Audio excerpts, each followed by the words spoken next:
이번 시간에는 카테콜라민 세 번째 시간인데 두 번째 시간에 공부했던 게 도파민이에요.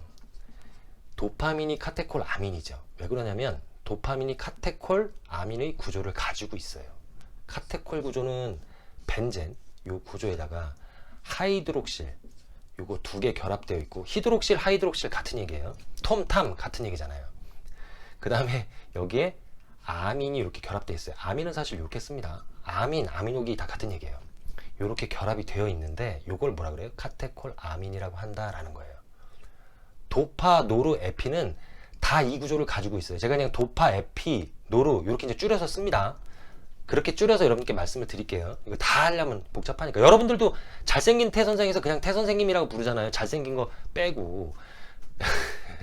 어쨌든 도파, 노르, 에피 요거는 기본적으로 요 카테콜 아민의 구조를 가지고 있다는 얘기예요.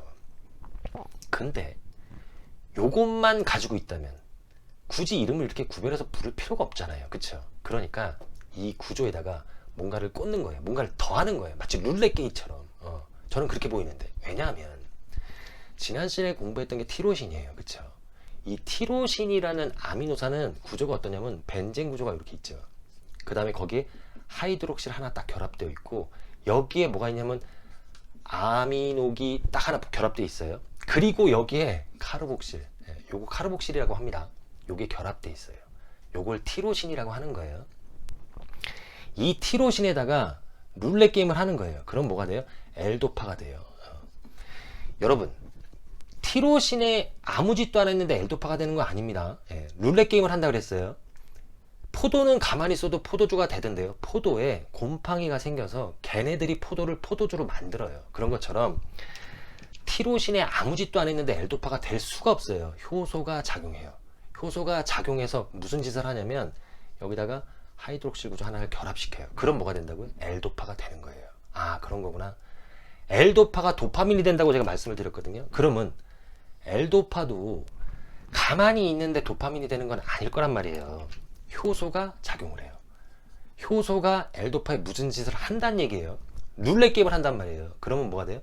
카르복실을 제거해요. 그럼 뭐가 돼요? 도파민이 된다는 얘기예요. 아, 이런 거구나. 근데 이 도파민이 중요한 물질임에도 불구하고 처음에는 주목을 받지 못했던 이유, 도파민이 노르에피네프린을 합성하는 전구물질 정도로 여겨졌다는 얘기예요. 그쵸? 그러니까 도파민이 노르에피네프린이 전구물질이고 도파민에도 효소가 작용해서 결국엔 도파민이 노르에피네프린이 된다는 거잖아요. 그쵸? 어떤 짓을 하냐면 여기다가 수산화물을 이렇게 합성시켜요. 수소와 산소의 결합.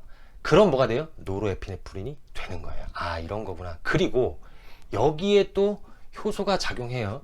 작용해서 무슨 짓을 하냐면 메틸기. 메틸기라는 건 뭐냐면 탄소와 수소의 결합입니다. 탄소 하나에 수소 3개. 그러면 뭐가 돼요? 에피네프린이 되는 거예요. 결국엔 룰렛 게임을 통해서 조금씩 구조는 다르지만 기본적으로 뭘 갖고 있어요? 카테콜 아민의 구조. 그래서 얘네들을 뭐라 그래요? 도파, 노르, 에피를 카테콜 아민 유다 이렇게 부르는 거예요.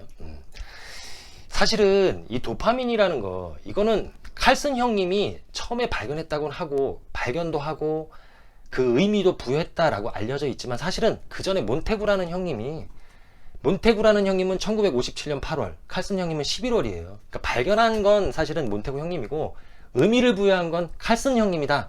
제가 심판이에요. 이 정도까지 하겠습니다. 저는 항상 여러분들 편입니다.